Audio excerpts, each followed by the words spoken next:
Hello, entrepreneurs. Welcome to our channel. So, we have started our series for Class 12 Macroeconomics Chapter Wise Previous Year Question Paper Series. So, now why this series is important? क्योंकि CBSE के कुछ favourite topics हैं जो वो हर साल repeat करता है. कभी एमसीक्यू, कभी डिस्क्रिप्टिव, कभी केस बेस्ड, पर कुछ ऐसे क्वेश्चंस हैं जो हर साल रिपीट होते ही हैं. तो इस सीरीज में हम पिछले 10-12 साल में सीबीएसई ने जो भी क्वेश्चंस पूछे हुए हैं चैप्टर वाइज, उसे हम डिटेल से डिस्कस करेंगे. तो स्टार्ट करते हैं chapter number 11, foreign exchange rate. इसकी डेफिनेशन भी आपके पीवाईक्यूज में पूछी जा चुकी है. तो फॉरेन एक्सचेंज का मतलब होता है फॉरेन करेंसी. तो for example dollar, euro, pound, ये सारी हमारी क्या है, फॉरेन करेंसी, जिसे हम कहते हैं फॉरेन एक्सचेंज. और फॉरेन एक्सचेंज रेट का मतलब होता है the rate at which domestic currency can be exchanged for foreign currency. उसे कहते हैं फॉरेन एक्सचेंज रेट. तो वो रेट जिसपे हम अपनी डोमेस्टिक करेंसी को कन्वर्ट कर सकते हैं इन द फॉरेन करेंसी. तो फॉर एग्जाम्पल $1 में 70 रुपए. हालांकि वो जमाने गए, बट फॉर एग्जाम्पल $1 में अगर 70 रुपए हैं, तो उसका मतलब क्या होता है कि हमें 70 रुपए देने पड़ेंगे $1 को खरीदने के लिए. तो ये रेट, वो रेट जिसमें हम अपने रुपीज को कन्वर्ट कर सकते हैं टू डॉलर, इसे हम कहते हैं क्या, फॉरेन एक्सचेंज रेट. ओके. फिर हम बात करते हैं कि इस रेट को डिसाइड करने के हमारे पास 3 तरीके होते हैं. पहला मेथड है फ्लेक्सिबल एक्सचेंज रेट. दूसरा रेट होता है फिक्स्ड एक्सचेंज रेट. तो पहला फ्लेक्सिबल, दूसरा फिक्स्ड, और तीसरा मैनेज्ड फ्लोटिंग. तो स्टार्ट करते हैं पहले रेट से, that is flexible exchange rate. तो ये वो रेट है जिसे डिसाइड करती है मार्केट फोर्सेस, मतलब डिमांड और सप्लाई. तो डिमांड और सप्लाई डिसाइड करेगी कि ये रेट कहाँ जाएगा, उसे कहते हैं फ्लेक्सिबल एक्सचेंज रेट सिस्टम. इसका दूसरा नाम क्या होता है, फ्री एक्सचेंज रेट, जिसमें किसी भी सरकार का या किसी भी बॉडी का कोई इंटरफेरेंस नहीं होता है. फ्रीली सारी मार्केट फोर्सेस डिसाइड करेंगी कि कब रेट बढ़ेगा, कब रेट गिरेगा. तो यहाँ पर जो रेट निकलता है उसे हम कहते हैं पार या इक्विलिब्रियम रेट ऑफ एक्सचेंज. तो जहाँ पे डिमांड और सप्लाई आपस में इक्वल हो जाती है, वो रेट होता है आपका फ्लेक्सिबल एक्सचेंज रेट, और उसको हम कहते हैं पार रेट ऑफ एक्सचेंज. तो बताते हैं डिमांड और सप्लाई कैसे डिटरमाइन करोगे. तो पहले हमें चाहिए डिमांड. डिमांड का रेट के साथ होता है उल्टा रिलेशन. उल्टा मतलब इनवर्स. अगर रेट बढ़ेगा तो डिमांड गिरेगी, रेट कम हो जाएगा तो डिमांड बढ़ेगी. सेम जैसे गुड्स के साथ होता है. गुड्स की प्राइस अगर ज्यादा है, मतलब महंगी है, तो डिमांड गिरेगी, और गुड्स अगर सस्ते हो जाए तो डिमांड बढ़ जाएगी. तो सेम अगर डॉलर का रेट बहुत ज्यादा चल रहा है तो उसकी डिमांड गिरती जाएगी. डॉलर का रेट कम हो जाए तो डिमांड बढ़ जाएगी. और क्योंकि दोनों के बीच में उल्टा रिलेशनशिप है, तो मतलब higher exchange rate lower demand, and lower exchange rate meaning higher demand. तो जिसकी वजह से कर्व कैसा बनेगा, डाउनवर्ड स्लोपिंग, ऊपर से स्टार्ट होगा और नीचे आता जाएगा. जब भी रिलेशन उल्टा होता है तो कर्व कैसा आता है, नीचे आता है. जबकि पॉजिटिव रिलेशन हो, सीधा रिलेशन हो, तो ऊपर जाता है. तो यहाँ पे प्राइस का और रेट का डिमांड के साथ उल्टा रिलेशन है, तो कर्व कैसा बनेगा, नीचे आता हुआ. ध्यान दीजिएगा, इसके जो एक्स एक्सिस है वहां पे हम शो करते हैं डिमांड, और वाई एक्सिस में हम शो करते हैं रेट ऑफ एक्सचेंज. फिर हम बात करते हैं दूसरी determinant, that is supply. Supply का फॉरेन एक्सचेंज रेट के साथ पॉजिटिव रिलेशनशिप होता है. पॉजिटिव का मतलब ये है कि जब डिमांड बढ़ेगी, तो जब रेट बढ़ेगा तो सप्लाई बढ़ेगी, जब रेट कम हो जाएगा तो सप्लाई गिर जाएगी. जैसे कमोडिटीज में होता है, चीजें अगर महंगी हो जा रही है तो दुकानदार ज्यादा बेचेगा, अगर सस्ती हो गई है तो वो बेचना बंद कर देगा. तो रेट ज्यादा है, सप्लाई ज्यादा, रेट कम है तो सप्लाई कम. क्योंकि सप्लाई के साथ पॉजिटिव रिलेशनशिप है तो कर्व कैसा बनेगा, अपवर्ड स्लोपिंग. अगेन यहाँ पे वाई एक्सिस में तो सेम रेट ऑफ एक्सचेंज ही रहेगा. एक्स एक्सिस में क्योंकि हम सप्लाई दिखा रहे हैं तो यहाँ पे अब क्या रहेगा, सप्लाई फॉर गुड्स और supply for foreign exchange. Then equilibrium या फ्लेक्सिबल एक्सचेंज रेट या पार रेट ऑफ एक्सचेंज कौन सा होगा, जहाँ पे दोनों कर्व आपस में इंटरसेक्ट करेगी. डिमांड कर्व डाउनवर्ड स्लोपिंग था, सप्लाई कर्व अपवर्ड स्लोपिंग था. तो जहाँ पे दोनों इंटरसेक्ट कर रहे हैं उस पॉइंट को हम कहते हैं इक्विलिब्रियम या पार रेट ऑफ एक्सचेंज. यहाँ पर जो रेट चल रहा है फॉर एग्जाम्पल 300, ये हमारा पार रेट ऑफ एक्सचेंज. ओके. चलो, अब फ्लेक्सिबल के कुछ मेरिट्स और कुछ डीमेरिट्स पे आपको पढ़ने हैं, पर हम क्या करेंगे, हम सिर्फ फिक्स्ड के पढ़ेंगे और फिक्स्ड के मेरिट्स फ्लेक्सिबल के डीमेरिट्स हो जाएंगे, फिक्स्ड के डीमेरिट्स इसके मेरिट्स हो जाएंगे. तो रिवर्स हो जाएगा। तो स्टार्ट करते हैं पहले फिक्स्ड एक्सचेंज रेट सिस्टम। ये वो रेट होता है जिसे डिटरमाइन करता है सरकार। तो the rate of exchange which is determined by government और a body authorised by it. तो या तो ये रेट खुद सरकार डिसाइड करेगी या कोई ऐसी बॉडी जिसे सरकार ने पावर दी हुई है, जैसे कि आरबीआई। तो वो रेट जो कि सरकार खुद डिसाइड कर रहा है या आरबीआई डिसाइड कर रही है, उसे कहते हैं फिक्स्ड रेट ऑफ एक्सचेंज। इसके मेरिट्स क्या होते हैं? तो पहला मेरिट है stability in the foreign trade. Stability का मतलब क्या होता है कि जब रेट मार्केट फोर्सेस डिसाइड करती है तो वो हर दिन बदलता है। जैसे गोल्ड के रेट है, जैसे ये भी डिमांड सप्लाई पे डिपेंड करता है। तो गोल्ड का रेट भी हर दिन बदलता है। आज जो रेट चल रहा है कल बढ़ जाएगा या गिर जाएगा, कुछ भी हो सकता है। सेम डॉलर का जो आज रेट है कल बढ़ सकता है, घट सकता है, कुछ भी हो सकता है। तो जब मार्केट उसे डिसाइड करती है तो वो बार बार चेंज करता है। जबकि अगर उसे सरकार डिसाइड कर रही है तो वो स्टेबल रहेगा। सरकार बार बार फ्रीक्वेंटली इस रेट को चेंज नहीं करती है। तो आज अगर सरकार ने अनाउंस कर लिया कि $1 में 50 रुपए रहने वाले हैं, तो आराम से ये 6-7 महीने तो सेम ही रहेगा, ये चेंज नहीं करेगा। तो ये ज्यादा स्टेबल रहता है। ज्यादा स्टेबल है इसलिए फॉरेन इन्वेस्टमेंट बढ़ती है। रीजन क्या है कि जब रिस्क होता है कि बाप रे हम इन्वेस्टमेंट कहीं कर दे किसी और कंट्री में, लेकिन वहां पे फिर रेट बदल जाएगा तो हमें लॉस हो सकता है। तो फॉर एग्जाम्पल अगर मैंने अमेरिका के कोई किसी कंपनी के शेयर्स खरीदे थे, तब जो रेट चल रहा था तो $1 में 50 था। ठीक है। तो जब मैंने इन्वेस्टमेंट किया तब $1 में 50 था। जब मुझे रिटर्न्स मिलने की बारी आई तब $1 में 40 रुपए हो गए। मैंने लगाए 50 थे पर मुझे वापस कितने मिल रहे हैं? 40 मिल रहे हैं। तो नुकसान हो सकता है। इस वजह से क्या होता है कि इन्वेस्टमेंट करने के रिस्क बढ़ जाता है तो आप इन्वेस्टमेंट नहीं करते। लेकिन जब ये रेट सरकार डिसाइड कर रही है तो आपके माइंड में कोई रिस्क नहीं होता, क्योंकि सरकार ने एक बार डिसाइड कर लिया तो वो स्टेबल रहेगा। और उसी स्टेबिलिटी की वजह से, स्टेबल एनवायरमेंट की वजह से आपके जो इन्वेस्टर्स हैं वो इन्वेस्टमेंट बढ़ा देते हैं, तो आपकी कंट्री में ज्यादा इन्वेस्टमेंट आता है। फिर आता है प्रिवेंट्स स्पेकुलेशन। स्पेकुलेशन का मतलब होता है कि सस्ता हो जाए तो खरीद लो, महंगा हो जाए तो बेच दो। जो अक्सर लोग गोल्ड के साथ करते हैं, सस्ता हो जाता है तो खरीद लेते हैं, जब महंगा होता है तो बेच देते हैं। तो ये अननेसेसरी जो ट्रेड हो रहा है या गैम्बलिंग हो रही है, इसे प्रिवेंट करता है फिक्स्ड एक्सचेंज रेट। जब सरकार ने डिसाइड कर लिया और आपको पता है कि अब वो चेंज होने ही नहीं वाला, लंबे टाइम तक यही रहेगा, तो अननेसेसरी आप उसका परचेज सेल नहीं करोगे, तो इसका गैम्बलिंग बच जाएगा। तो स्टेबिलिटी आती है जिसकी वजह से इन्वेस्टमेंट बढ़ती है और ये स्पेकुलेशन के चांसेस कम हो जाते हैं। इसके मेरिट्स, डीमेरिट्स क्या होते हैं? Large reserves required. तो जब सरकार को चाहिए होता है कि मैं ही डिसाइड करूंगा कि क्या रेट चलने वाला है, मैं ही उसे चेंज करूंगा, मैं जब चाहूँ बढ़ा सकता हूँ, जब चाहे कम कर सकता हूँ, तो उसके लिए उससे ज्यादा रिजर्व्स मेंटेन करने पड़ेंगे। रिजर्व्स किसके? फॉरेन एक्सचेंज के, मतलब अपने पास ज्यादा डॉलर्स जमा करके रखने पड़ेंगे। रीजन क्या है कि जब वो for example foreign exchange rate को बढ़ाना चाहता है कि रेट बढ़ जाए, तो उसे डॉलर खरीद के अपने पास रखने पड़ेंगे। तो जब लोग देखेंगे कि इसकी डिमांड बढ़ती जा रही है तो रेट अपने आप बढ़ेगा। जब उसे चाहिए कि रेट गिर जाए तो क्या करना पड़ेगा? सारा डॉलर्स बेच देने पड़ेंगे, सप्लाई करनी पड़ेगी। तो जब सप्लाई करनी पड़ेगी तो उससे क्या होगा? लोगों को दिखेगा कि ये तो हर जगह पे अवेलेबल है, उसके रेट गिर जाएंगे। तो अगर वो खुद रेट डिसाइड करना चाह रहा है तो उससे फॉरेन एक्सचेंज मतलब डॉलर्स के रिजर्व इकट्ठा करके रखने पड़ेंगे। तो सरकार पे एक बर्डन बढ़ेगा। फिर आता है रिस्क ऑफ डीवैल्यूएशन। डीवैल्यूएशन का मतलब होता है जब हमारी करेंसी की वैल्यू कम हो जाए। तो फॉर एग्जाम्पल पहले अगर $1 में 50 रुपए थे, तो अब $1 में अगर 70 हो जाए, मतलब रेट अगर बढ़ जाए, तो मतलब क्या है कि पहले हमें 50 रुपए देने पड़ते थे, तब जाके $1 मिलता था। अब हमें उसी $1 के लिए कितना देना पड़ेगा? 70 रुपए देने पड़ेंगे। मतलब हमारी खुद की वैल्यू का क्या हो गई है? गिर गई है। उसे कहते हैं डीवैल्यूएशन। तो सरकार अगर ये रेट डिसाइड करता है तो कभी कभी वो अपने एक्सपोर्ट को बढ़ाने के लिए, जब भी डीवैल्यूएशन होता है तो सुनने में भले खराब लग रहा हो कि हमारी वैल्यू गिर रही है, पर एक्चुअल में वो फायदे वाली बात होती है क्योंकि उससे एक्सपोर्ट बढ़ते हैं। इसके आगे हम डिस्कस करने भी वाले हैं, तभी आप बस ये याद रखो कि जब भी डीवैल्यूएशन होता है तो हमारी वैल्यू बड़ी गिरी हुई दिखा रही है, लेकिन उससे हमारी कंट्री के एक्सपोर्ट बढ़ते हैं। तो कई बार सरकार सिर्फ एक्सपोर्ट को बढ़ाने के लिए हमारी वैल्यू को कुछ ज्यादा ही गिरा देता है, तो वो भी एक डीमेरिट है। फिर है under and over valuation of domestic currency. अगर मार्केट फोर्सेस डिसाइड नहीं कर रही है, सरकार डिसाइड कर रही है कि रेट क्या होना चाहिए, तो कई बार वो हमारी वैल्यू बहुत ज्यादा लगा देते हैं, कई बार वो बहुत कम लगा देते हैं, तो इससे हमारी करेक्ट वैल्यू या करेक्ट पिक्चर हमें समझ नहीं आती। तो इसके डीमेरिट्स क्या हो जाएंगे? फ्लेक्सिबल के मेरिट्स।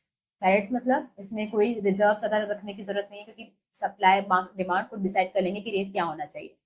इसमें कोई डीवैल्यूएशन का रिस्क नहीं है। जो करेक्ट पिक्चर है वही पता चलेगी, कोई अंडर वैल्यूएशन ओवर वैल्यूएशन के चांसेस नहीं है। इसके जो मेरिट्स थे वो डीमेरिट्स हो जाएंगे, लाइक स्टेबिलिटी नहीं होती है फ्लेक्सिबल में, हर दिन बदलता रहता है, जिसकी वजह से इन्वेस्टमेंट पे रिस्क रहता है, तो लोग इन्वेस्टमेंट कम करते हैं और स्पेकुलेशन के चांसेस होते हैं। तो इसका आपने मेरिट डिमेरिट कर लिया, तो जस्ट उसका रिवर्स कर देना है। फिर आता है difference between fixed and flexible exchange rate system. Now fixed exchange rate अभी देखा कौन डिसाइड करता है, गवर्नमेंट, और उसे चेंज भी कौन कर सकता है, गवर्नमेंट या आरबीआई। जबकि flexible exchange rate system determine करती है मार्केट फोर्सेस, मतलब डिमांड और सप्लाई, और उसे चेंज करने का राइट भी सिर्फ मार्केट फोर्सेस मतलब डिमांड और सप्लाई को ही है। इसकी वजह से या तो डीवैल्यूएशन होता है या तो रीवैल्यूएशन होता है, बात वही है, उसका नाम क्या होता है, डीवैल्यूएशन या रीवैल्यूएशन। तो सरकार ने अगर जानबूझ के रेट को बढ़ाया है, $1 में पहले 50 था और अब जानबूझ के उन्होंने $1 में 60 कर दिया है, तो हमारी जो वैल्यू है वो गिरी है, इसे क्या बोलते हैं, डीवैल्यूएशन। और जब सरकार जानबूझ के रेट को कम कर देती है, मतलब $1 में पहले 50 था, अब $1 में 40 कर दिया, तो मतलब पहले हमें ₹50 देते थे तब जाके $1 मिलता था, अब अगर हम ₹40 भी देंगे ना तो $1 मिल जाएगा, तो हमारी वैल्यू बढ़ी है, इसे कहते हैं रीवैल्यूएशन। तो जब सरकार जानबूझ के रेट को चेंज करती है तो उसकी वजह से अगर हमारी वैल्यू गिर रही है तो इसे कहते हैं डीवैल्यूएशन, हमारी वैल्यू बढ़ रही तो इसे कहते हैं रीवैल्यूएशन। जबकि सेम चीज अगर मार्केट फोर्सेस की वजह से हो रही है, अगर अपने आप रेट बढ़ रहा है मार्केट फोर्सेस की वजह से, तो उससे हम क्या कहेंगे, हमारी करेंसी का क्या हो रहा है, डेप्रिसिएशन। बात वही है, हमारी वैल्यू गिर रही है, बस अब वर्ड कौन सा यूज होगा, डेप्रिसिएशन। और अगर रेट कम होता जा रहा है मतलब हमारी वैल्यू बढ़ रही है, हमारी वैल्यू बढ़ रही है अगर मार्केट फोर्सेस की वजह से, तो उसे क्या बोलेंगे, एप्रिसिएशन। तो है सेम ही, पर डीवैल्यूएशन फिक्स्ड में होता है, जब सरकार जानबूझकर रेट को गिरा जानबूझकर हमारी वैल्यू गिरा दे तो उसे कहते हैं डीवैल्यूएशन। और जब मार्केट फोर्सेस की वजह से हमारी वैल्यू गिर जाए, डेप्रिसिएशन। जानबूझकर अगर सरकार हमारी वैल्यू बढ़ा दे, रीवैल्यूएशन। अगर मार्केट फोर्सेस की वजह से अपने आप अगर हमारी वैल्यू इंक्रीज हो जाए तो एप्रिसिएशन। फिक्स्ड में क्योंकि सरकार चाहती है कि सारी चीजें मैं खुद डिसाइड करूंगा तो उसे रिजर्व सदा मेंटेन करके रखने पड़ते हैं, पर यहाँ पे सारी चीजें खुद ही market forces demand supply decide करती हैं, तो आपको रिजर्व्स बहुत कम रिक्वायर्ड होते हैं, ज्यादा रिजर्व नहीं रखने पड़ते। फिर आता है स्पेकुलेशन के चांसेस। स्पेकुलेशन का मतलब है सस्ता हो जाए खरीद लो, महंगा हो जाए बेच दो, ऐसी गैम्बलिंग या फिर ट्रेड करना। ना फिक्स में सरकार डिसाइड कर रही है, एक बार डिसाइड हो गया तो बार बार चेंज नहीं होने वाला, तो स्पेकुलेशन के चांसेस काफी कम होते हैं। और यहाँ पे हर दिन रेट बदल रहा है, तो आप हर दिन ये ट्रेड कर सकते हो, तो यहाँ पे स्पेकुलेशन के चांसेस ज्यादा होते हैं। फिर हम आगे बढ़े अगर, तो तीसरा जो मेथड था एक्सचेंज रेट डिसाइड करने का वो है managed floating. Now managed floating का दूसरा नाम होता है डर्टी फ्लोटिंग। नाउ इसका मतलब क्या होता है, ये आरबीआई करता है सरकार के बिहाफ पे। इसमें होता क्या है कि आपके जो फॉरेन एक्सचेंज रेट है, ये रेट डिसाइड करती है मार्केट फोर्सेस। मार्केट फोर्सेस मतलब डिमांड और सप्लाई, लेकिन up to a limit. Up to a limit का मतलब क्या है कि फॉर एग्जाम्पल हमने डिसाइड किया कि सारे जो रेट्स है वो कौन डिसाइड करेगा, डिमांड एंड सप्लाई, पर वो रेट $1 में 100 से ज्यादा नहीं होना चाहिए और $1 में 40 से कम नहीं होना चाहिए। तो जब तक रेट इसके बीच में है मार्केट फोर्सेस डिसाइड करेंगी, बट द मोमेंट रेट 101 हो गया, इससे बढ़ गया, तो अब सरकार इंटरफेयर करेगा, या एक लिमिट से अगर ये कम हो गया तो सरकार इंटरफेयर करेगी। तो it is done by the RBI on behalf of the government through which purchase and sale of foreign currency to maintain the rate within desired limit। Limit के अंदर उसे मेंटेन करने के लिए आरबीआई या तो डॉलर खरीदती है या बेचती है, कुछ भी करके वो रेट को मेंटेन करने का ट्राई करती है विद इन द लिमिट्स, ठीक है, even when the rate is determined by the market forces. तो मार्केट फोर्सेस डिसाइड करेगी कि रेट क्या होना चाहिए, but up to a limit, उस लिमिट से बियॉन्ड चले गए तो फिर आरबीआई इंटरफेयर करेगी और फिर वो कुछ भी डॉलर्स को खरीद के या बेच के एक रेट को मेंटेन करने का ट्राई करती है। फिर आता है next topic, components of demand for foreign exchange.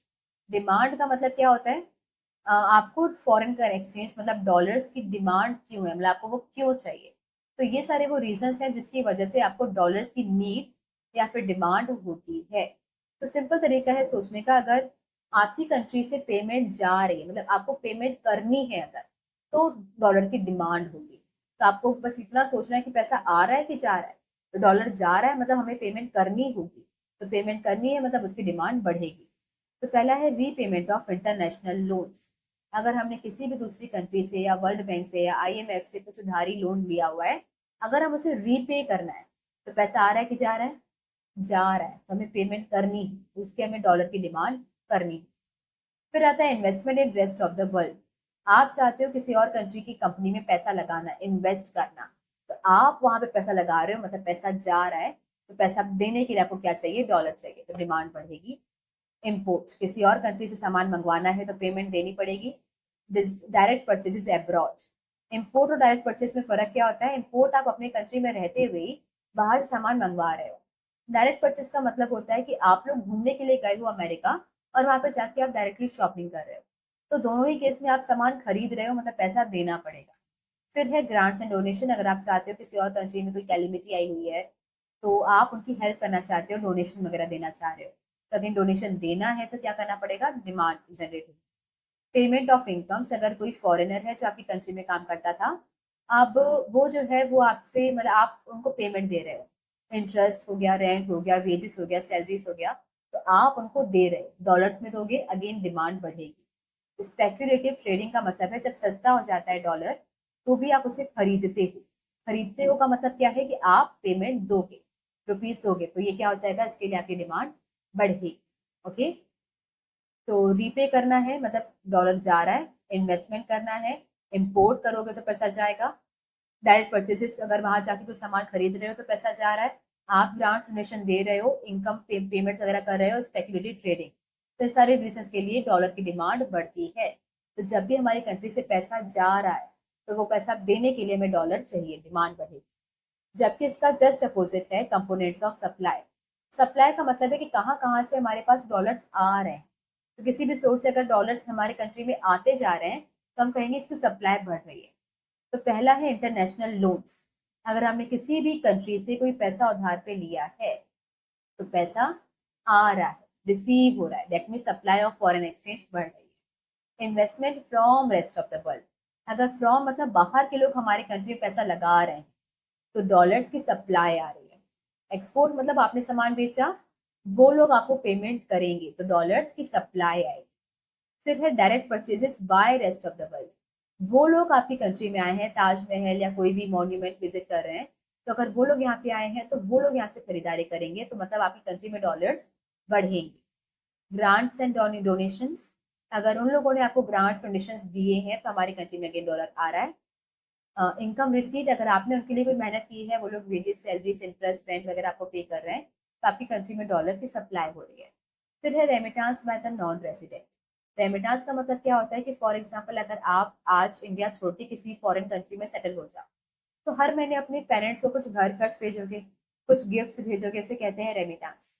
तो वो लोग अगर हमें भेज रहे हैं, दैट मीन्स हमारी कंट्री में डॉलर्स आ रहे हैं। तो अगर हमारी कंट्री से जा रहा है, दैट मीन्स डिमांड के कंपोनेंट्स है वो, हमारे कंट्री में डॉलर्स आ रहे हैं, दैट मीन्स सप्लाई के कंपोनेंट्स। ओके, अच्छा, किसी भी रीजन से अगर वो बोले कि ऐसा क्यों होता है कि प्राइसेस बढ़ने की वजह से या रेट बढ़ने की वजह से सप्लाई बढ़ जाती है, आपको अगर दिमाग ना चले तो कम से कम आपको ये तो पता है कि सप्लाई के कंपोनेंट्स क्या होते हैं। आपको ये पता है कि सप्लाई बढ़ रही है, और सप्लाई बढ़ रही है मतलब लोन्स बढ़ रहे होंगे, एक्सपोर्ट्स बढ़ रहे होंगे, डायरेक्ट परचेसेस बढ़ रहे होंगे, grants and donations to the rest of the world, from the rest of the world बढ़ रहे होंगे, इनकम रिसीट्स बढ़ रही होंगी, एक्सेट्रा। अगर वो कहे कि ऐसा क्यों होता है कि रेट के बढ़ने की वजह से डिमांड डिक्रीज हो जाती है, तो आपको सब सोचना नहीं है क्या हो रहा है, डिमांड डिक्रीज हो रही है। डिमांड डिक्रीज क्यों होती है? क्योंकि इन्वेस्टमेंट कम हो रहा होगा, रीपेमेंट ऑफ इंटरनेशनल लोन्स कम हो रहे होंगे, इम्पोर्ट्स कम हो रहे होंगे, डायरेक्ट परचेज कम हो रहे होंगे, एक्सेट्रा। तो आपको बस इतना फोकस करना है कि डिमांड बढ़ रही है कि कम हो रही है। बढ़ रही है तो सारे कंपोनेंट्स को बढ़ा दो, कम हो रही है सारे कंपोनेंट्स को कम कर दो, सिमिलरली विद द सप्लाई। फिर आता है ये क्वेश्चन जो पीवाईक्यू से पूछा गया था। Indian rupee plunged to all time लो।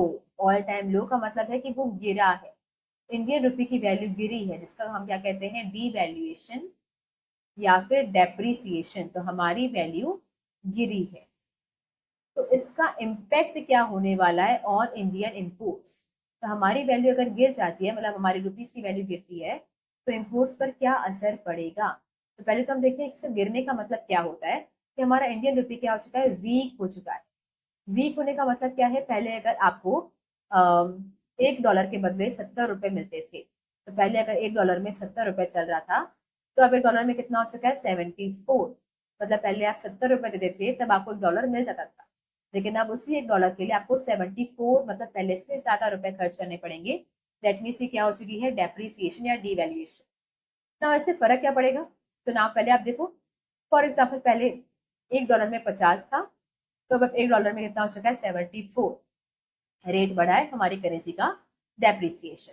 ना इम्पोर्ट करने का मतलब क्या है कि हम लोग पहले वहां से सामान खरीदते थे, मतलब सामान खरीदना। तो सामान खरीदने जब जब चाहते थे, तो पहले जब हम 50 रुपए पे करते थे, तब जाके हमें $1 का सामान मिलता था। लेकिन अब उसी $1 के सामान के लिए हमें 74 रुपीज खर्च करने पड़ेंगे, तो हमें पहले से ज्यादा रुपए खर्च करने पड़ रहे हैं। दैट मीन्स हमारे लिए जो इम्पोर्ट्स हैं वो क्या हो चुके हैं, एक्सपेंसिव हो चुके हैं। तो जो इंडिया है वो काफी सारी तरह की चीजें खरीदती है, जैसे पेट्रोल, डीजल, गैस सिलेंडर से, तो आपको पता ही है कि अभी क्या हालत चल रही है, तो ये सब हम खरीदते हैं डॉलर्स में। तो अब हमें क्या करना पड़ेगा, अगर हमारी करेंसी की वैल्यू गिर चुकी है, तो अब हमको ज्यादा रुपीज पे करने पड़ेंगे उन्हीं सेम आइटम्स के लिए। तो इम्पोर्ट्स क्या हो चुके हैं, एक्सपेंसिव। अगर इम्पोर्ट्स महंगी हो चुके हैं तो हम ज्यादा खरीदेंगे कि कम खरीदेंगे, महंगा हो गया तो अब कम खरीदेंगे। That means imports will decline, क्योंकि जो चीजें हैं वो कॉस्टलियर होती जा रही है, महंगी होती जा रही है। तो अब जो इंडियंस है वो पहले से कम सामान खरीदेंगे, दैट मीन्स इम्पोर्ट डिक्रीज करेगा। फिर आता है प्रेशर ऑन द बिजनेस।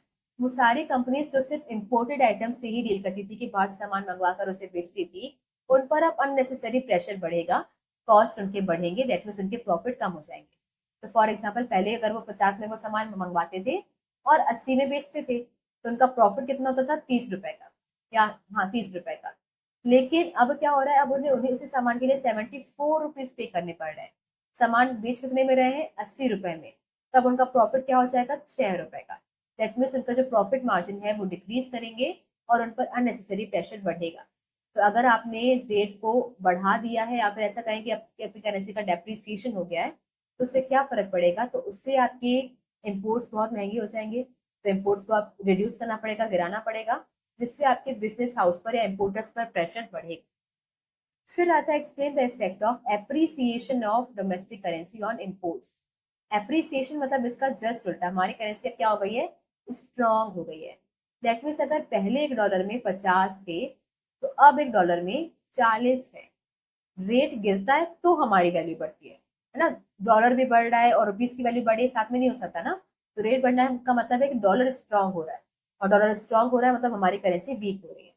तो पहले हमें क्या करना होता था कि पहले हम 50 रुपए देते थे, तब हमें $1 का सामान मिलता था। लेकिन अब उसी के लिए हमें 40 रुपए देंगे तो भी काम बन जाएगा। इसे कहते हैं क्या, एप्रिसिएशन। तो उसका इम्पोर्ट्स पे क्या फर्क पड़ेगा, इम्पोर्ट्स मतलब अगेन खरीदना। तो पहले जब आप खरीदने जाते थे तो आप 50 रुपए पे करते थे, तब जाके आपको $1 का सामान मिलता था। लेकिन अब उसी सामान के लिए आपको कितना खर्च करना है, 40 रुपए ही खर्च करना है। दैट मीन्स इम्पोर्ट क्या हो चुके हैं, सस्ते हो चुके हैं। तो पहले अगर आप ज्यादा पैसा पे कर रहे थे, तो अब आपको कम पैसे पे करने पड़ेंगे। दैट मीन्स आपका खर्चा कम होगा, इम्पोर्ट सस्ते हो चुके हैं। इम्पोर्ट करना आप सस्ता हो गया तो इम्पोर्ट बढ़ाएंगे कि कम करेंगे, महंगा था तो कम किया था, सस्ता है तो बढ़ा देंगे, तो इम्पोर्ट ज्यादा करेंगे। तो क्योंकि अब हमें उसी चीज के लिए बहुत कम पैसे देने पड़ रहे हैं, तो हमारे लिए वो सस्ता हो गया है, तो हम पहले के कंपैरिजन में ज्यादा सामान खरीदेंगे, तो इम्पोर्ट्स विल इंक्रीज। और फिर आता है इसका बेनिफिट होगा किसको, कंज्यूमर को और बिजनेसमैन। तो आप भले बिजनेस भी हाथ में रख सकते हो, सफिशियंट होगा। तो बिजनेस को फायदा कैसे होगा, क्योंकि पहले वो 50 रुपए में सामान मंगवाते थे और 80 में बेचते थे, अब वो 40 में मंगवाएंगे और 80 में बेचेंगे फॉर एग्जाम्पल, तो उनका प्रॉफिट मार्जिन बढ़ेगा। और इनकेस अगर उन्हें अपना, क्योंकि उनको खुद को सामान सस्ते में पड़ रहा है, तो आगे भी उन्होंने कस्टमर को भी डिस्काउंट दिया, मान लो 75 में बेचा, तो कस्टमर को भी इससे फायदा होगा। तो इससे कंज्यूमर को और बिजनेसमैन को दोनों को फायदा होगा, उनके प्रॉफिट मार्जिन बढ़ेंगे। तो अगर एप्रिसिएशन हुआ है मतलब हमारी वैल्यू बढ़ी है, हमारी वैल्यू बढ़ने का मतलब क्या है कि जो फॉरेन एक्सचेंज रेट है वो गिर गया है। इससे होगा क्या कि हमारे इम्पोर्ट सस्ते हो जाएंगे। इम्पोर्ट सस्ते होने का मतलब है कि हम ज्यादा इम्पोर्ट करेंगे, और ज्यादा इम्पोर्ट करेंगे तो बिजनेस का फायदा होगा। फिर आता है फॉरेन एक्सचेंज रेट जो है वो बढ़ता जा रहा है। तो फॉरेन एक्सचेंज रेट बढ़ रहा है मतलब $1 में पहले 50 था, तब $1 में, अगर 50 था तो अब $1 में कितना हो चुका है, 70 रुपए हो चुका है। तो पहले $1 में अगर 50 था तो अब कितना हो चुका है, 70। तो हमारी करेंसी का क्या हुआ होगा, depreciation. That means again rupees क्या हो गई है, वीक हो गई है। बट अब वो पूछ रहा है कि इसका असर एक्सपोर्ट पर क्या पड़ेगा। तो पहले अगर $1 में 50 हुआ करता था, तो अब $1 में 70 हो गया है। और ये किस पर असर पूछ रहा है? एक्सपोर्ट। एक्सपोर्ट का मतलब होता है सामान बेचना। तो अब खरीदने कौन आ रहा है? फॉरेनर्स। तो अब यहाँ से स्टार्ट करना है। अब फॉरेनर्स खरीदने आ रहे हैं तो उनको किस पॉइंट ऑफ व्यू सोचना है? डॉलर्स के। तो पहले जब वो हमें $1 देते थे तो उन्हें 50 रुपए का सामान मिलता था, लेकिन अब अगर वो हमें $1 देंगे तो उन्हें 70 रुपए का सामान मिलेगा। तो पहले उसी $1 में उन्हें सिर्फ 50 रुपए का सामान मिलता था, लेकिन अभी उसे ज्यादा सामान मिलेगा, 70 रुपए का सामान मिलेगा। दैट मीन्स आप ये देखो कि एक्सपोर्ट जो है वो सस्ते हो चुके हैं। तो वो अब आपकी कंट्री से, मतलब आप जब भी खरीदने आएंगे तो उनको उसी डॉलर्स में ज्यादा सामान मिल सकता है। दैट मीन्स उनके लिए जो एक्सपोर्ट्स है वो सस्ते हो चुके हैं। फिर इसकी वजह से क्या होगा? Exports will increase. अगर एक्सपोर्ट सस्ते हो चुके हैं तो एक्सपोर्ट ज्यादा बढ़ेंगे, वो लोग हमारी कंट्री से बहुत सारा सामान खरीदते जाएंगे। और इससे कब फायदा किसको होगा? एक्सपोर्टर को। तो वो बिजनेस जो हमारे यहाँ पे एक्सपोर्ट के चलते हैं, सामान दूसरी कंट्रीज को बेचकर ही प्रॉफिट कमाते हैं, क्योंकि एक्सपोर्ट बढ़ते जा रहे हैं तो उनकी अर्निंग्स बढ़ेंगी, प्रॉफिट मार्जिन बढ़ेंगे, तो उनका फायदा होगा। इसका अपोजिट भी एक क्वेश्चन बन सकता है कि क्या हो कि फॉरेन एक्सचेंज रेट डिक्रीज हो रहा है। दैट मीन्स पहले $1 में अगर 50 था तो अब $1 में 40 है। रेट कम हुआ है, मतलब डॉलर की वैल्यू कम हुई है, तो हमारी करेंसी की वैल्यू बढ़ी होगी। इसे कहते हैं क्या? एप्रिसिएशन। इसका असर क्या पड़ेगा एक्सपोर्ट पे? अभी अगर वो सामान खरीदने आएंगे तो पहले उन्हें $1 में 50 का सामान मिल रहा था, अब कितने का मिलेगा? 40 का। दैट दैट क्लियरली मीन्स कि अब एक्सपोर्ट क्या हो चुके हैं? एक्सपेंसिव। एक्सपोर्ट एक्सपेंसिव हो गए हैं तो लोग अब एक्सपोर्ट करेंगे नहीं, हम तो एक्सपोर्ट डिक्लाइन कर जाएंगे। और अगर एक्सपोर्ट कम हो रहा है दैट मीन्स एक्सपोर्टर का नुकसान होगा। तो लॉस या फिर pressure on the exporters.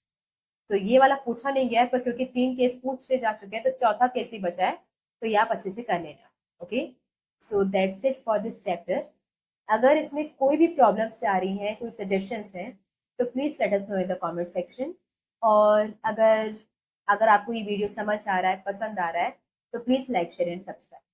Thank you.